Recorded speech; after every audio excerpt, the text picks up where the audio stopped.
Talagang mapipilitan kang magtanggal, mapipilitan kang magbenta ng property. Dapat meron kang buffer na budget. Kasi nga, you will never know. Dapat talaga hindi tayo kagastos ng super dami. Yung ninipis talaga yung cash flow natin. Yung konti na lang yung matitira. Kasi talagang hindi mo alam yung pwedeng mangyari in the future. Like ngayon, tataas yung sahod.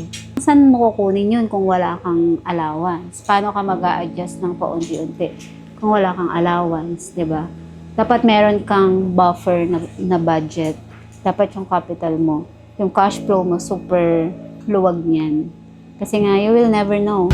Ngayon, sobrang kaba ngayon yung pwedeng mangyari sa atin mga small business owners.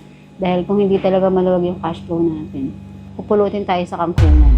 Kaya, lesson learned na kapag maluwag yung cash flow mo, huwag kang makampante. Huwag kang magtiwala na marami marami pa naman ako nito. Tapos, marirealize mo kapag dumating na yung instance na eto na, ang dami mong gastusin o ang dami mong pagkakagastusan. Wala na, kukunti na yung cash flow mo. Ang tendency talagang mapipilitan kang magtanggal. Siyempre, masakit yun, no? And mapipilitan kang magbenta ng property. Siyempre, masakit din yun. Pero, yun talaga yung realidad eh. I will do my best na talagang i-save talaga yung mga dapat i-save. And, yan, pataasin siguro yung sales.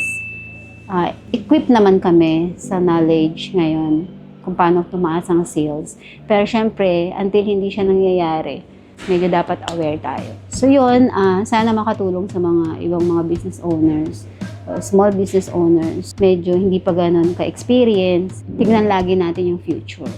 And maluwag yung cash flow natin at least, siguro mga 6 months o 1 year na makukover natin yung mga expenses natin. Kaya, that's all. Thank you and good luck to us, business owners.